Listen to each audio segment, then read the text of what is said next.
We are now going to begin physical examination of the abdomen.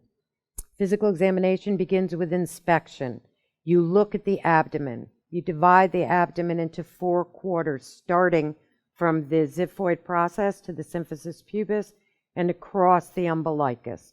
You look in all 4 areas, and you're noticing whether or not you see any rashes, scars, masses, any pulsations. Once you've finished inspection of the abdomen, you will move to auscultation of the abdomen. When you auscultate, you will take your stethoscope. Since bowel sounds are high sounds, you will use the diaphragm of your stethoscope, and you will move your stethoscope into the 4 planes described earlier, listening for 5 to 34 clicks and gurgles per minute. It's important that you not only notice number, that you also notice pitch. High-pitched, high-frequency bowel sounds would be associated with an early intestinal obstruction. You will note if bowel sounds are absent, if they are hypoactive, less than 5, hyperactive, greater than 34, or again, high-pitched and hyperactive. The other area that you want to auscultate is you want to auscultate the vasculature. Recall that we are listening for bruits, which means turbulent blood flow.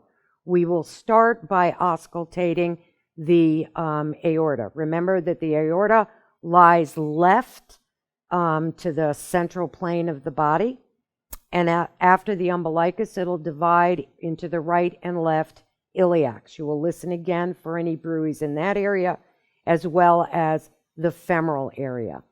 Any patient that is admitted also needs to be assessed for renal arteries. And the renal artery bruits, again, would be important, particularly in somebody just admitted with new onset hypertension.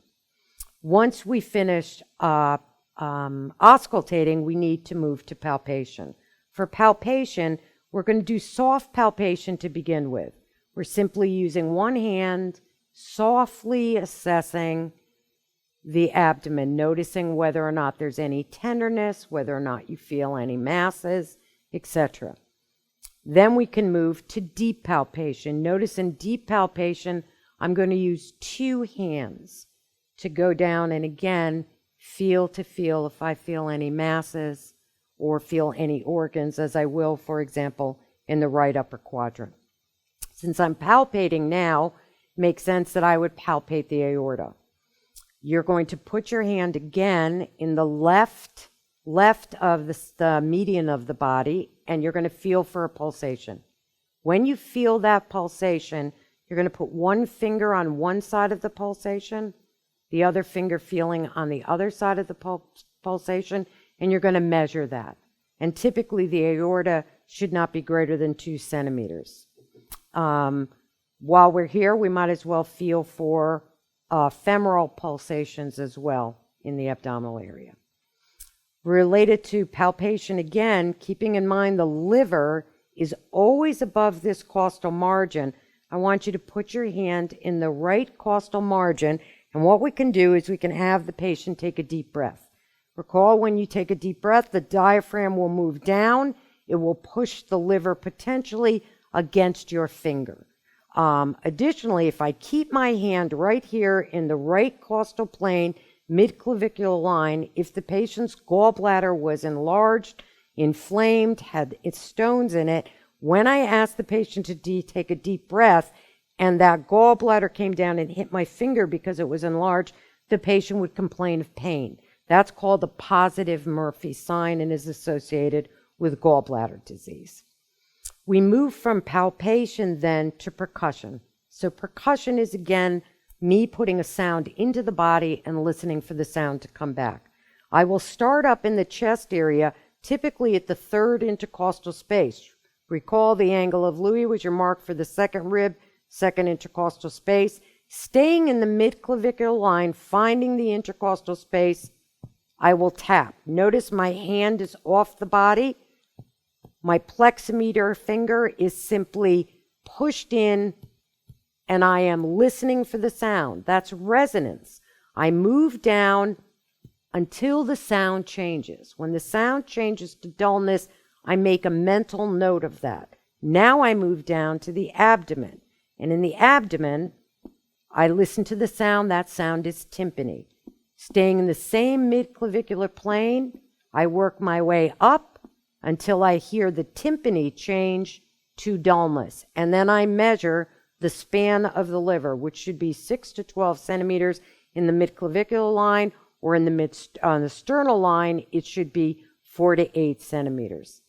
Finally, to percuss the spleen, recall that the spleen is palpable only when it's at least 2 sizes larger than it's supposed to be. So what we're going to do is we're going to find the 11th intercostal space, and I try to stay in the anterior axillary line, and I tap. And tympany should dominate here, not dullness. And I have the patient inhale and exhale as I keep tapping, and there should be no change. Tympany should dominate there. If it was dullness there, then that dullness is going to be associated with an enlarged spleen. That point is called Castile's point. You again percuss the abdomen. The abdomen should sound tympany in all quadrants. If I heard dullness, then that means there's something solid underneath. If it's a pregnant woman, it's a baby. If it was someone that had liver disease, they develop fluid, which we call ascites, in the abdominal area, and then you have what we call shifting dullness to tympany, meaning if I had fluid in the abdomen, the fluid would go off to the side.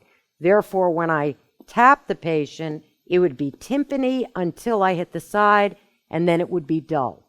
So tympany, tympany, tympany, dullness. Turn the patient on their side, the water would flow to the other direction, and you would have shifting tympany versus dullness.